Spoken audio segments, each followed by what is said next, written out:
Pendant le repas de famille, mes parents ont dit, ta sœur le mérite, ils lui ont tout laissé, la maison, l'argent, l'avenir. Un mois plus tard, maman m'a envoyé un texto, le paiement de la maison est dû, j'ai simplement répondu. Je m'appelle Donna Moore, j'ai 32 ans, et je suis comptable à Omaha, dans le Nebraska. Pendant des années, j'ai consacré toutes mes économies à maintenir ma famille à flot. Les frais d'hôpital pour l'opération du cœur de mon père, les frais de scolarité de ma sœur, un nouveau toit après une violente tempête dans le Nebraska. J'ai même refusé un poste à Chicago, une véritable opportunité de carrière, juste pour rester près d'eux. À la table de notre salle à manger familiale, celle que j'avais payée pour la faire rénover, papa s'est éclairci la gorge. Nous avons décidé, dit-il d'une voix ferme. La maison, les économies, tout ira à ta sœur. Elle le mérite pour ses rêves d'entreprise. Mon estomac s'est noué. Maman a hoché la tête, ses yeux fuyant les miens. Elle a de grands projets, dit-elle, comme si mes sacrifices ne comptaient pour rien. J'ai serré mon verre si fort que mes jointures sont devenues blanches. Leurs mots, ta sœur le mérite, m'ont frappé comme un coup de poing. Toutes ces nuits passées à équilibrer leurs comptes, tous ces week-ends à réparer leurs erreurs, tout cela était effacé. Ils ne me voyaient pas. Ils pensaient que je continuerais à jouer le rôle de la fille dévouée, à verser mon salaire dans leur vie. J'avais envie de crier, mais mon silence était plus assourdissant. Mon cœur s'est emballé alors que je fixais cette table, le poids de leur trahison s'abattant sur moi. Ils avaient pris tout ce que je leur avais donné, et ils le lui avaient offert. Quelque chose s'est brisé en moi ce soir-là. Si vous avez déjà été mis de côté par votre famille, cliquez sur « J'aime » et partagez cette histoire. Vous ne croirez jamais ce que j'ai fait ensuite. Alors que mon assiette restait intacte, mon esprit a dérivé vers tout ce que j'avais abandonné. Il y a 5 ans, l'opération du cœur de papa nous a laissé une facture de 15 000 $. Maman m'a appelé après minuit, la voix brisée, me disant qu'il n'avait aucun moyen de payer. J'ai envoyé l'argent dès le matin, vidant jusqu'au dernier centime de mes économies. Pas de week-end, pas de nouvelles chaussures, juste un regard silencieux de papa quand il a quitté l'hôpital. Il n'en a jamais reparlé. Je me suis dit que cela le maintenait en vie, et que c'était suffisant. Les frais de scolarité de Leslie sont arrivés ensuite. Elle jurait qu'un diplôme en commerce la lancerait dans une grande vie d'entrepreneur, alors j'ai couvert 10 000 $ par an pendant 3 ans. Mon propre loyer et les mensualités de ma voiture rentraient à peine dans mon budget, mais je me suis débrouillé, croyant qu'elle réussirait. Elle a eu du mal avec ses cours, a plus fait la fête qu'étudier, et a à peine obtenu son diplôme.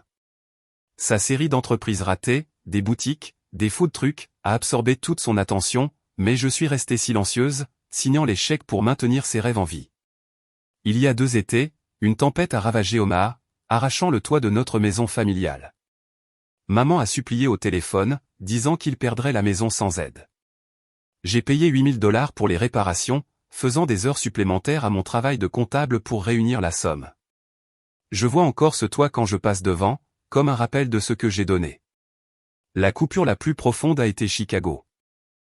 Un cabinet m'a offert un poste de comptable senior, 85 000 $ par an, une véritable chance de construire quelque chose pour moi-même. J'ai dit non. Partir me semblait être une trahison, alors je suis resté ancré à Omaha. Chaque sacrifice s'empilait comme des pierres sur ma poitrine. Tard le soir à mon bureau, les chiffres dansaient devant mes yeux. Je me demandais quand je pourrais enfin respirer pour moi. La convalescence de papa, le diplôme de Leslie, ce toit solide que j'ai fait réparer, tout cela est arrivé. Pourtant, ils ne l'ont jamais remarqué.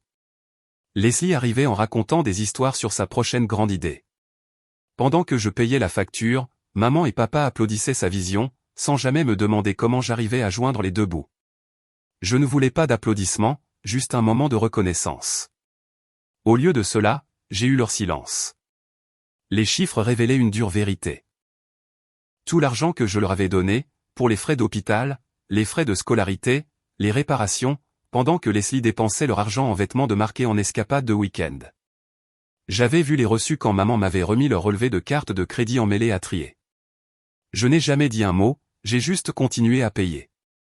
Mon appartement est resté vide, mes économies ont diminué, mais je pensais que la famille signifiait donner jusqu'à ce que ça fasse mal. J'avais renoncé au voyage, à ma carrière, à ma propre tranquillité d'esprit, tout cela pour eux. Ils se sont appuyés sur moi, s'attendant à ce que je porte toujours le poids. Leslie n'a jamais offert un centime. Elle arrivait avec de nouvelles boucles d'oreilles, se vantant de ses réunions avec des investisseurs pendant que je couvrais leurs factures. Maman et papa l'appelaient leur rêveuse, leur étoile, mais ne me demandaient jamais comment je me débrouillais. Je pensais que la loyauté signifiait les faire passer en premier, même si cela me vidait de l'intérieur. Ces années de dons m'ont laissé vide, mon avenir s'estompant avec chaque dollar que j'envoyais. Je n'étais pas complètement en colère à l'époque, mais le fardeau de leur indifférence devenait de plus en plus lourd. J'avais construit leur monde brique par brique, pour finalement voir qu'ils ne l'avaient jamais apprécié. Je ne pouvais pas continuer à tout donner pour rien. Ce soir-là, leurs visages autour de la table sont devenus d'une netteté saisissante. J'étais assise dans notre salle à manger d'Omaha, le poids de mes sacrifices encore lourd dans mes pensées. Papa s'est redressé, le regard fixe. « Nous avons pris notre décision, dit-il, sa voix tranchant le cliquetis de l'argenterie. La maison et nos économies, elles vont à Leslie. Elle le mérite pour ses rêves. » Mon souffle s'est coupé, une douleur aiguë me transperçant. Maman a hoché la tête, les mains jointes. « Leslie a de l'ambition, dit-elle. » Son ton était final, comme une porte qui claque. Elle en a besoin pour construire son avenir. Leslie s'est penchée en arrière, une lueur suffisante dans les yeux, comme si elle avait toujours su qu'elle s'en sortirait gagnante. Mon cœur battait la chamade, une bouffée de chaleur me montant au visage. La maison que j'avais aidé à entretenir, les économies que j'avais soutenues, il lui donnait tout. J'avais consacré des années à cette famille, et ils agissaient comme si j'étais une ombre. Mes doigts se sont resserrés autour de ma serviette, la froissant. Je voulais crier, demander pourquoi mes efforts étaient invisibles, mais j'ai mordu ma langue, mon silence étant une encre lourde dans la pièce. Papa a croisé les bras, satisfait. Leslie a de grandes idées, dit-il en la regardant avec fierté. Elle fera quelque chose de sa vie.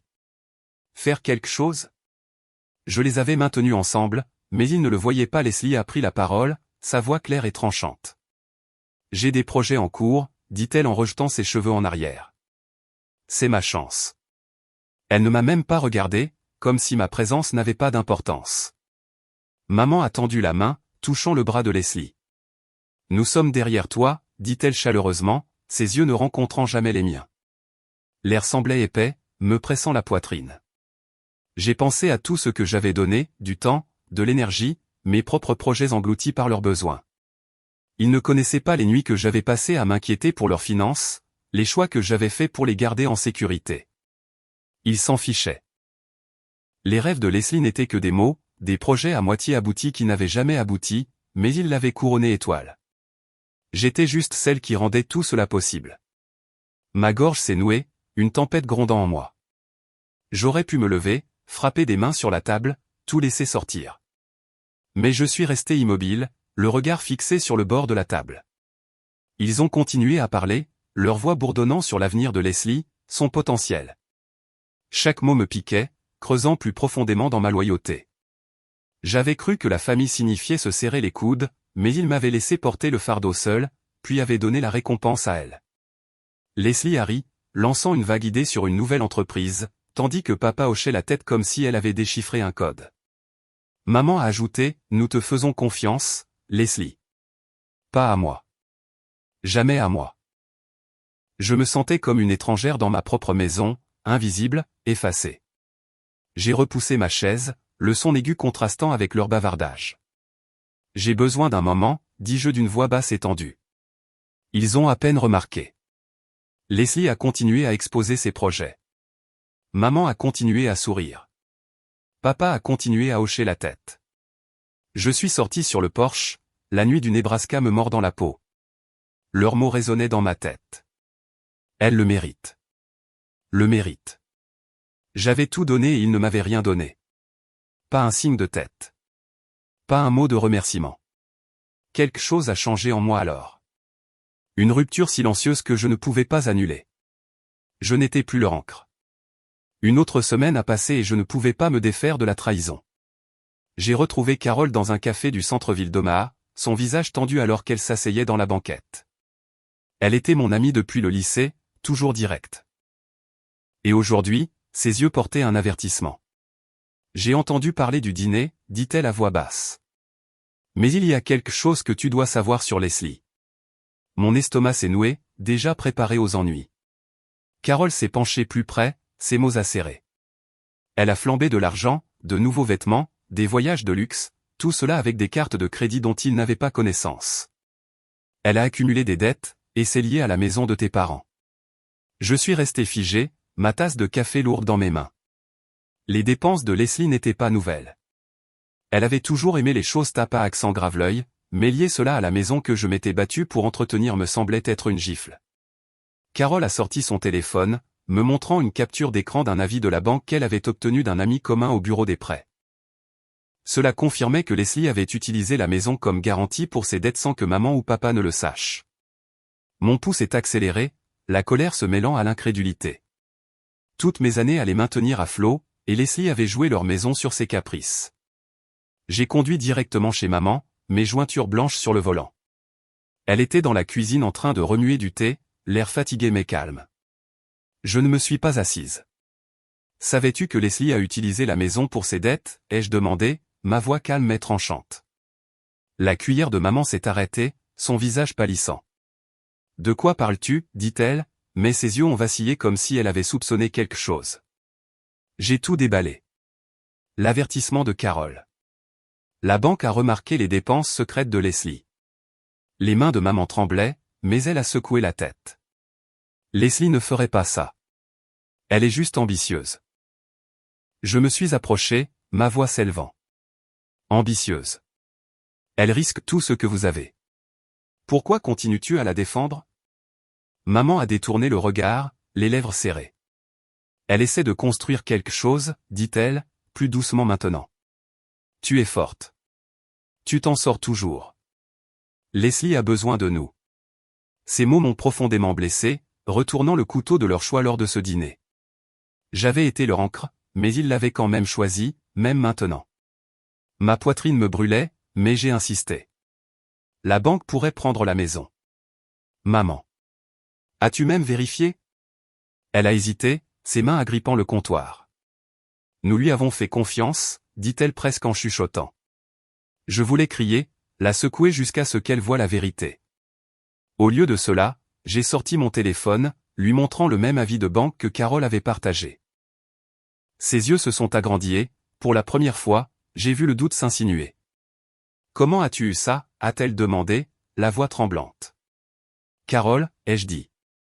Quelqu'un devait me le dire puisque tu ne le ferais pas. Maman s'est affalée sur une chaise, silencieuse, son visage un mélange de choc et de honte. Je suis resté là, attendant qu'elle dise quelque chose, n'importe quoi pour arranger les choses. Mais elle a juste fixé la table, les mains croisées. La femme qui avait loué les rêves de Leslie avait maintenant l'air perdu, comme si le sol s'était dérobé sous ses pieds. J'avais passé des années à protéger cette famille pour apprendre que Leslie l'avait mise en danger. Ma colère n'était pas seulement dirigée contre elle. C'était contre maman, papa, leur foi aveugle en elle. Je me suis retourné pour partir, ma voix basse. Tu l'as choisie, mais c'est elle qui vous coule. Je suis sorti, la porte claquant derrière moi, ma résolution se durcissant. J'en avais fini de nettoyer leurs dégâts. Un mois plus tard, maman m'a envoyé un texto, le paiement de la maison est dû. J'ai fixé l'écran, mes doigts planant au-dessus des touches, et j'ai répondu, ce n'est pas ma responsabilité. Les mots semblaient être une lame, tranchante et définitive, coupant des années d'obligation. J'avais mis mon téléphone en sourdine pour bloquer leurs appels incessants. Les supplications douces de maman. Les exigences sévères de papa. Les accusations déplacées de Leslie. Chaque sonnerie sans réponse était une brique dans le mur que j'avais construit autour de ma paix. Mon appartement d'Omaha était désormais une forteresse contre leurs attentes. Pendant des semaines, j'avais évité leurs messages, laissant les messages vocaux s'accumuler comme des dettes que je refusais de payer. Ma vie, autrefois liée à leurs besoins, était enfin à moi. Ce soir-là, un coup sec a résonné dans mon appartement. J'ai ouvert la porte pour trouver maman, papa et Leslie, leur visage un tableau tendu de désespoir et de défi. Maman serrait un dossier d'avis bancaire, ses mains tremblant alors qu'elle s'avançait. Nous n'avons plus de temps, dit-elle, sa voix se brisant sous le poids de la panique. La banque prendra la maison si tu n'aides pas. Je me suis appuyé contre le cadre de la porte, les bras croisés, mon expression inflexible. Leslie a creusé ce trou, ai-je dit, mon ton froid mais ferme. Laissez-la en sortir. Les yeux de Leslie se sont enflammés, sa mâchoire serrée de colère. Tu nous trahis, cracha-t-elle en se rapprochant, sa voix dégoulinant de venin. Nous sommes ta famille et tu t'en vas tout simplement. J'ai laissé échapper un rire amer, le son dur dans le couloir silencieux. Te trahir? J'ai porté cette famille pendant des années. Chaque facture, chaque crise, chaque sacrifice, et vous lui avez tout donné. Mes mots ont atterri comme une gifle, et son visage a rougi. Mais elle n'a pas reculé. Papa s'est avancé, sa présence lourde, ses yeux cherchant dans les miens la fille qui avait toujours cédé. Ce n'est pas comme ça que nous t'avons élevé, dit-il, sa voix basse, empreinte de déception. Tu nous laisses nous effondrer. L'accusation m'a piqué, une vive torsion dans ma poitrine, mais j'ai tenu bon. J'ai assez donné, ai-je dit, fixant Leslie dans les yeux. Ton désordre, ton problème. Ses lèvres se sont entr'ouvertes, mais aucun mot n'est sorti, son défi vacillant sous mon regard. La voix de maman a brisé le silence, douce et suppliante. S'il te plaît, juste cette fois, dit-elle, les yeux brillants de larmes non versées. Nous sommes ta famille. J'ai scruté leur visage. Les mains tremblantes de maman, le front plissé de papa, les poings serrés de Leslie. Ils n'étaient pas là pour moi. Ils étaient là pour ce que je pouvais donner. Mon cœur battait la chamade, non pas de culpabilité, mais avec une clarté que je n'avais jamais ressentie auparavant. Famille ne veut pas dire que je suis votre banque, ai-je dit, ma voix ferme, inébranlable. J'en ai fini. Je me suis reculé, prête à fermer la porte, mais Leslie s'est jetée en avant, sa voix s'élevant. Tu te crois meilleur que nous, a-t-elle demandé, les yeux fous de désespoir. Tu le regretteras quand nous aurons tout perdu. J'ai rencontré son regard, impassible. Non, Leslie, ai-je dit, mes mots délibérés. Tu regretteras d'avoir joué leur maison sur tes projets. Son visage s'est décomposé, une lueur de peur remplaçant sa bravade. Papa a levé la main comme pour la calmer, mais ses yeux sont restés sur moi, lourds de jugement. Tu te choisis plutôt que nous, dit-il, son ton final comme un verdict. J'ai hoché la tête, sans m'excuser. Oui, ai-je dit. Pour la première fois, je le fais. Maman a tendu les doigts, effleurant mon bras, mais je me suis écarté. Ne fais pas ça, ai-je dit, ma voix plus douce mais non moins résolue. Vous avez fait votre choix quand vous l'avez choisi.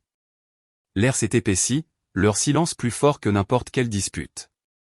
J'ai pensé aux années que j'avais passées à équilibrer leurs comptes, à étirer mes chèques de paie, à sacrifier mes rêves pour les maintenir à flot. Chaque nuit tardive, chaque occasion manquée, chaque moment tranquille de ressentiment, tout cela avait mené à cela. Ils avaient pris ma loyauté pour acquise, en supposant que je plierais toujours. Mais je n'étais plus leur encre. J'ai jeté un coup d'œil au dossier dans les mains de maman, les avis bancaires qui en sortaient, un témoignage de l'imprudence de Leslie. Appelle la banque, ai-je dit, les yeux rivés sur Leslie. Règle ça ou fais face. Je ne suis plus ta porte de sortie. Elle a tressailli, ses mains se crispant en poing, mais elle est restée silencieuse, sa confiance habituelle disparue. J'ai fermé la porte, le clic résonnant dans le silence. Leur voix persistait à l'extérieur, étouffée mais persistante, suppliante et accusatrice à tour de rôle. Je me suis approché de ma fenêtre, la ligne d'horizon d'Omaha brillant contre le crépuscule, un rappel de la vie que je reprenais. Mon téléphone a de nouveau vibré, un autre message vocal, probablement la voix sévère de papa ou les supplications déplacées de Leslie. Je n'ai pas vérifié. Au lieu de cela, je me suis enfoncé dans mon canapé, le poids de leurs attentes s'évanouissant. Mon pouls s'est calmé, remplacé par une liberté tranquille. J'avais passé des années à tout donner, pour être mise de côté pour les promesses vides de Leslie. Maintenant, je me choisissais, et c'était comme si je respirais pour la première fois depuis des années. Leurs problèmes n'étaient plus les miens. La semaine suivante, des rumeurs ont commencé à circuler. Je les remarquai d'abord à l'épicerie à Omaha, où des voisins que je connaissais depuis des années détournaient les yeux, leur voix basse me suivant. Mercredi, ma boîte de réception était inondée de messages d'anciens amis me demandant si les rumeurs étaient vraies. Leslie s'était tournée vers les réseaux sociaux, me dépeignant comme la méchante, une fille égoïste qui avait abandonné sa famille en crise. Ces publications, acerbes et venimeuses, m'accusaient d'avoir tourné le dos à maman et papa, les laissant perdre leur maison. Ma gorge s'est nouée en lisant ces mots, chacun un mensonge tordu qui me brûlait. Au travail, les murmures se sont fait plus forts. Des collègues que je connaissais à peine me lançaient des regards de côté, leur conversation s'arrêtant quand je passais. Une collègue, quelqu'un en qui j'avais confiance, m'a prise à part. « Est-il vrai que tu laisses la maison de tes parents aller à la banque ?» demanda-t-elle, son ton lourd de jugement. J'ai secoué la tête, ma voix calme malgré la chaleur qui montait dans ma poitrine. « Non, ai-je dit, ce n'est pas l'histoire. » Mais la vérité n'avait pas d'importance. Les mensonges de Leslie s'étaient répandus comme une traînée de poudre, et les gens croyaient ce qui était le plus facile à avaler. Maman a appelé cet après-midi-là, sa voix froide. « Les gens parlent, dit-elle. Ils disent que tu nous as abandonnés. » J'ai serré mon téléphone, mes jointures pâles. « C'est Leslie qui propage ça, ai-je dit, mes mots tranchants. Elle ment pour se sauver. » Maman a fait une pause, puis a soupiré. « Tu dois arranger ça, dit-elle, comme si j'étais celle qui avait allumé le feu. » J'ai raccroché, les mains tremblantes, le poids de ces mots s'installant comme une pierre. Il ne laissait pas seulement les mensonges de Leslie se répandre, il ajoutait de l'huile sur le feu. Le courriel de papa est arrivé ensuite, formel et cinglant. « Tes actions nous déchirent », a-t-il écrit. « Les gens en ville nous traitent de désespérés à cause de toi. » J'ai fixé l'écran, mon pouce accélérant. Désespéré. J'avais passé des années à les maintenir à flot, mais maintenant j'étais celle qui les entraînait vers le bas. Leurs accusations me piquaient, non pas parce qu'elles étaient vraies, mais parce qu'elles venaient des personnes pour qui j'avais tout donné. Je n'ai pas répondu. Au lieu de cela, j'ai parcouru la dernière publication de Leslie, une diatribe publique sur mon cœur froid, accompagnée de commentaires d'étrangers, me traitant d'ingrate, de sans cœur. Je me suis promené dans un parc près de mon appartement, ayant besoin d'air pour dissiper le brouillard de leurs mots. La ligne d'horizon d'Omaha se dressait au loin, stable et indifférente. J'avais toujours pensé que la famille était un lien qui tenait à tout, mais maintenant, cela ressemblait à un piège. Les mensonges de Leslie n'étaient pas que des mots. C'était une campagne pour m'enterrer, pour faire d'elle la victime, et de moi la traîtresse.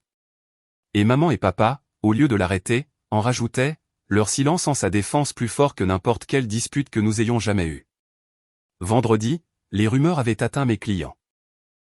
L'un d'eux, un propriétaire d'entreprise locale avec qui je travaillais depuis des années, a envoyé un message laconique. « J'ai entendu parler de votre famille, disait-il. Je ne suis pas sûr que nous puissions continuer à travailler avec quelqu'un qui ferait ça. » Mon estomac s'est noué, une terreur froide s'installant. Les publications de Leslie n'étaient pas seulement personnelles. Elles touchaient ma vie, mon travail, mon nom. Je me suis assise à mon bureau, fixant le courriel, mes doigts planant au-dessus du clavier. Je voulais me battre, publier ma version des faits, crier la vérité, mais je ne l'ai pas fait. J'ai fermé mon ordinateur portable, ma résolution se durcissant. Ils pouvaient me démolir, mais je ne les laisserai pas me briser. Quelques jours plus tard, ils se sont présentés à mon bureau. Les portes vitrées du cabinet comptable d'Omaha se sont ouvertes, et maman, papa et Leslie sont entrés, leurs visages figés comme de la pierre. Mes collègues ont levé les yeux, l'air chargé de tension. Je me tenais derrière mon bureau, des papiers éparpillés, mon cœur battant la chamade, mais mon expression calme. Maman a parlé la première, sa voix basse mais tranchante. « Nous sommes ici pour te faire entendre raison, » dit-elle en serrant un dossier. « Tu ne peux pas continuer à nous ignorer. » Je me suis penché en arrière, les bras croisés. « Je ne vous ignore pas, » ai-je dit d'un ton égal. « J'en ai fini de régler vos problèmes. » Leslie s'est avancée, les yeux flamboyants. « Tu agis comme si tu étais au-dessus de nous, » lança-t-elle. « Les gens parlent et c'est à cause de toi. » J'ai haussé un sourcil, imperturbable. « À cause de moi ? C'est toi qui as menti, Leslie. Tu les as entraînés dans ce pétrin. » Son visage a rougi, mais elle n'a pas reculé, pointant un doigt. « Tu déchires cette famille. » La voix de papa a retenti, lourde d'autorité. « Assez, dit-il en s'interposant entre nous. Nous perdons tout, et tu restes là, impassible. » Ces mots m'ont frappé durement, mais j'ai tenu bon. « Je suis impassible parce que j'ai assez donné, » ai-je dit, la voix ferme. Leslie a fait ses choix. Elle doit les assumer. La mâchoire de papa s'est crispée, ses yeux cherchant les miens comme s'il cherchait la fille qui était toujours intervenue. Il ne la trouverait pas aujourd'hui. Maman a ouvert le dossier, étalant des avis de la banque sur mon bureau. « Regarde ça, dit-elle, la voix tremblante.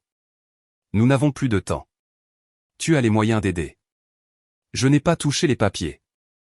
Leslie a utilisé la maison comme garantie, ai-je dit, le regard fixé sur elle. C'est à elle de régler ça, pas à moi. Les yeux de Leslie se sont détournés, son défi s'effritant. J'essayais de construire quelque chose, marmonna-t-elle. Tu ne comprendrais pas, j'ai ri, un rire sec et froid. Construire quelque chose? Tu as construit un désastre. La pièce est tombée dans le silence, les regards de mes collègues nous brûlant. Les épaules de maman se sont affaissées, sa voix douce maintenant. Nous sommes ta famille, dit-elle, presque suppliante. Est-ce que ça ne veut rien dire? Ma poitrine s'est serrée, ces mots faisant écho à des années de devoirs que j'avais portés. Mais j'en avais fini. Famille ne veut pas dire que je suis votre banque, ai-je dit. Leslie, appelle la banque. Arrange-toi. Je ne suis plus ta porte de sortie. Ses lèvres se sont entr'ouvertes, mais aucun mot n'est sorti. Elle a regardé maman et papa, attendant qu'ils interviennent, mais ils ne l'ont pas fait. Le visage de papa s'est durci. Tu te choisis plutôt que nous, dit-il, la voix basse. Je n'aurais jamais pensé que tu serais aussi égoïste. Le mot m'a piqué, mais il ne m'a pas brisé. Égoïste, ai-je dit en me rapprochant. Je vous ai tout donné pendant des années. Maintenant, c'est au tour de Leslie de prendre ses responsabilités. Je me suis tourné vers elle, la voix ferme. Tu as fait ce gâchis. Nettoie-le. Elle a tressailli. Ses mains se sont crispées, mais elle est restée silencieuse. Pour la première fois, j'ai vu de la peur dans ses yeux, pas du défi. Maman a tendu la main vers mon bras, mais je me suis reculé. Nous avons fini ici, ai-je dit en désignant la porte. J'ai du travail à faire. Ils sont restés là, figés, comme s'ils s'attendaient à ce que je change d'avis. Je ne l'ai pas fait. Papa a secoué la tête, se détournant le premier. Maman a suivi, ses pas lents, le dossier toujours sur mon bureau. Leslie est restée, le regard fixé sur moi, un mélange de colère et de désespoir. Tu le regretteras, dit-elle, sa voix à peine un murmure. J'ai rencontré son regard, imperturbable. Non, Leslie, c'est toi qui le regretteras. Elle est sortie, la porte se refermant derrière eux, ne laissant que le silence. Des semaines plus tard, la vérité a éclaté. Un voisin m'a envoyé un article du journal local d'Omaha. Le titre, une famille locale de Stark perd sa maison en saisie. La maison de maman et papa, celle pour laquelle j'avais mis tout mon cœur à économiser pendant des années, avait disparu. L'article ne nommait pas Leslie, mais il n'en avait pas besoin, la nouvelle s'est répandue rapidement. Ces dépenses imprudentes, ces mensonges sur la construction d'un avenir, tout avait été exposé lorsque la banque a saisi la propriété. Les voisins chuchotaient sur ces voyages somptueux et ces sacs de créateurs achetés alors que les fondations de la famille s'effondraient. Je me suis assise à ma table de cuisine, fixant l'écran, un soulagement silencieux m'envahissant. La vérité était sortie, et ce n'était plus mon fardeau. Les réseaux sociaux de Leslie sont devenus silencieux. Ses publications sur mon cœur froid ont été remplacées par un vide. Les amis qui avaient autrefois cru à ces mensonges ont commencé à m'envoyer des messages, leur ton plein d'excuses. Nous ne savions pas, a écrit l'un d'eux, racontant comment Leslie avait inventé des histoires sur ma trahison à quiconque voulait bien l'écouter. Un commerçant local qui m'avait interrogé des semaines auparavant a appelé pour dire qu'il avait entendu la vraie histoire. Les dettes de Leslie, son refus d'agir, entraînant maman et papa avec elle. J'ai hoché la tête, la voix calme. C'est fini, ai-je dit, et je le pensais. Leur jugement n'avait plus de poids. Maman a appelé un soir, sa voix faible et fatiguée. Nous restons chez des amis, dit-elle, les mots lourds de défaite. Nous avons tout perdu. J'ai attendu, m'attendant à ce qu'elle demande de l'aide, mais elle ne l'a pas fait. Au lieu de cela, elle a ajouté, Leslie est partie. Elle a quitté la ville. Ma poitrine s'est serrée, non pas de culpabilité, mais de clarté. Leslie s'était enfuie, laissant maman et papa faire face aux décombres seuls. Je suis désolé que ça en soit arrivé là, ai-je dit, mon ton calme. Mais ce n'était pas de ma faute. Maman n'a pas discuté, son silence étant un aveu réticent. Papa n'a jamais appelé, son absence plus forte que n'importe quel mot. J'ai traversé mon appartement, la ligne d'horizon d'Omaha brillant derrière ma fenêtre. Pour la première fois depuis des années, je me sentais légère, libérée de leurs attentes. J'ai commencé à dire non plus souvent, non seulement à eux, mais à quiconque exigeait trop. Mes journées sont devenues les miennes, remplies de soirées tranquilles, de nouveaux passe-temps et d'une carrière que j'ai bâtie sans leur ombre. Je ne fuyais pas la famille. Je me choisissais. Les murmures en ville se sont estompés, remplacés par le respect de ceux qui m'ont vu tenir bon. J'avais peut-être perdu leur amour, mais j'avais gagné ma liberté. Ce parcours m'a appris une dure leçon. La famille ne signifie pas devoir sa vie à quelqu'un. Fixer des limites n'est pas égoïste. C'est de la survie. Les mensonges de Leslie et les exigences de mes parents m'ont montré que l'amour ne devrait pas avoir de prix. J'espère que mon histoire résonne en vous. Si c'est le cas, je suis reconnaissante que vous soyez resté avec moi jusqu'à la fin. N'hésitez pas à partager vos pensées ci-dessous. Qu'auriez-vous fait à ma place? Et si vous avez trouvé de la valeur dans cette histoire, pensez à vous abonner à cette chaîne pour en savoir plus. Votre soutien compte beaucoup.